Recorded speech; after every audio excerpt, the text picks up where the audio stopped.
What's up, guys? Welcome back to another review, and this time I want to give you my thoughts on RoboCop 2, which I think is a very underrated sequel to an already awesome movie.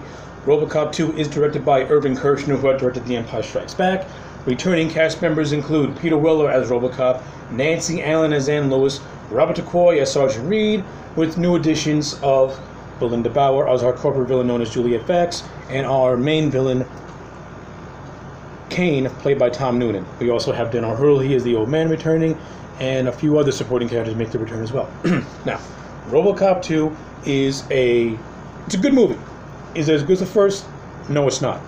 It does have that satirical nature of the first movie, but the tone of RoboCop 2 is kind of disjointed in a lot of areas. Now, RoboCop 1 had a dark, gritty, satirical nature to it, and that played throughout the course of the entire movie. RoboCop 2 is different, very different. Like, remember, it does have those moments of satirization, it does have that satirical nature to it, but the tone is really up and down. Like, the first half of this movie, it's somewhat dark, it's somewhat, violent, I suppose, like the first movie, and then as the movie progresses, and especially when you get to that middle part of the movie, the tone takes a drastic shift, and it almost becomes a different movie altogether. Almost like a parody of what it is.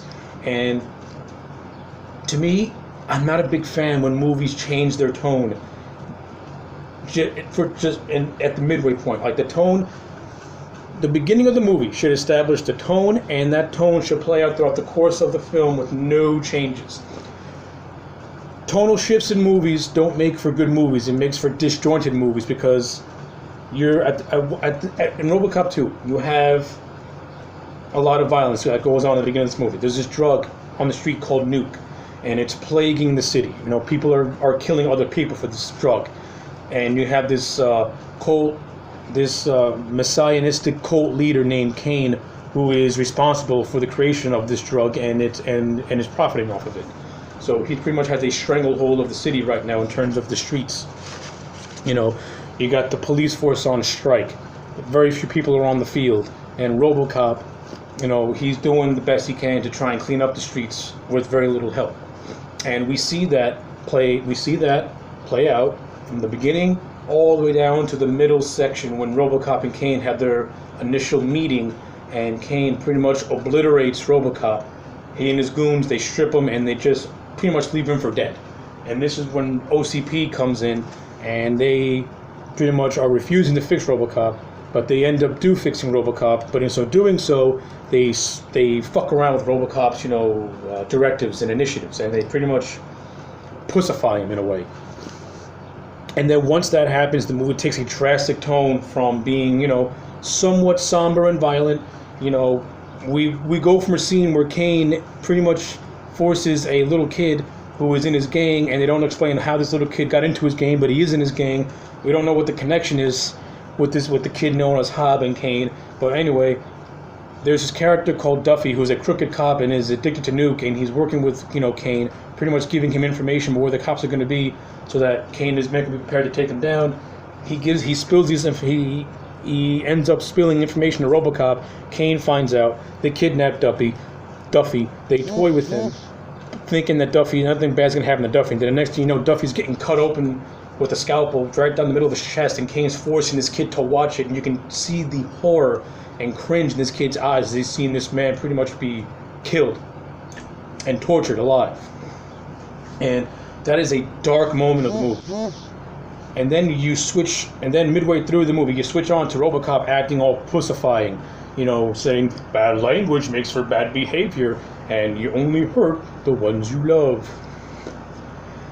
RoboCop became Barney the fucking dinosaur midway through the movie, and it's funny in a cringely stupid way, and it completely changes the tone of the movie. Like, the movie takes a drastic shift, especially when you get to one scene where a kid spray paints the word "kick me" on the back of RoboCop, and it's just weird. It comes across out of left field, and it really screws up the tone that this movie had established in the first two halves of the movie, and the first half of the movie, and it's jarring. And then the movie struggles to regain that tone that it already sabotaged by doing something like that.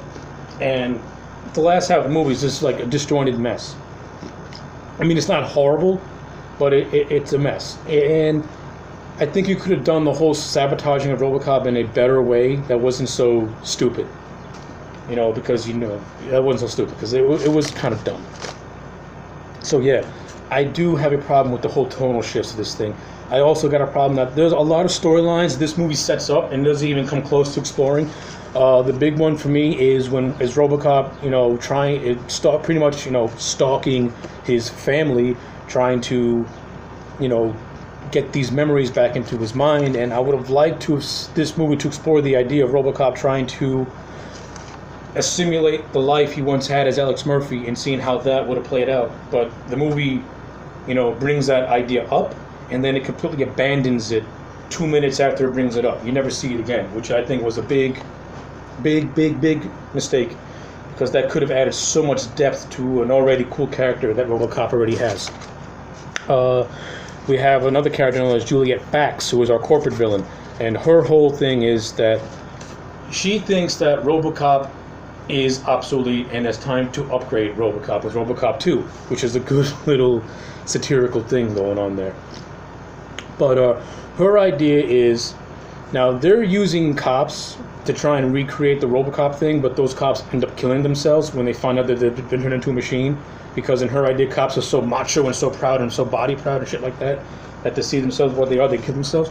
So her idea is to get a criminal mind who has pretty much a god complex, because she thinks that it can work to their advantage. How no one even thought to throw this woman into the asylum after she said that is completely stupid. The only character that questions this is the character of Johnson, who was in the first movie, and a doctor whose lab is used to create the machines. Those are the only two characters that are questioning this woman's fucking demented logic. The old man of OCP is pretty much like, oh, I like your idea. By the way, let's have sex so I can give you money. I mean, her plan comes to fruition because, once Kane and RoboCop meet again, Kane dies, pretty much. And Fax just pulls the plug, takes the man's brain, puts it inside RoboCop 2. Now she has a killing machine that she can persuade with Nuke, because Kane is addicted to the Nuke drug. He gets high on his own supply. But that ends up going all to shit, because Kane ends up going on a killing spree. He breaks into a hideout where his goons are and slaughters them all, while they're having a meeting with the mayor, and the mayor's plot is that he's trying to... that the city of Detroit is on the verge of bankruptcy, and OCP is looking to take over the entire city so that they can fast track the tearing down of Detroit and building up Delta City. And the mayor is trying to raise funds to pay off the debt so that OCP does not take control of the city. So in a last-ditch effort, the mayor tries to strike a deal with the drug goons. But that all goes to shit when Kane causes the massacre, which is actually pretty cool. I like it. The kid dies, but the kid also has a very touching moment with RoboCop. Now, throughout this movie, the kid Hobb, he's a nasty little prick. He shoots RoboCop in the face with a gun, but when he's on the verge of death, he actually, he has that moment where you feel somewhat sorry for him, and it is a kind of a touching moment where RoboCop is there because the kid does not want to die alone, so RoboCop is there with him as he dies. So it's a nice little moment, because at the end of the day, it is still a kid, and you can't blame the kid for being corrupted by a fucking misanthropic drug addict cult leader in Kane, who was played by Tom Noonan. And I do like Tom Noonan's portrayal as Kane. I don't think his character had enough to do prior to turning into a robot. I think the rivalry between Kane and RoboCop is very bare bones, and unlike Dick Jones and Boddicker feud with RoboCop, Kane and RoboCop's feud is really underdeveloped. I would like to have seen more scenes and more dialogue exchanges between these two, like establishing a rivalry.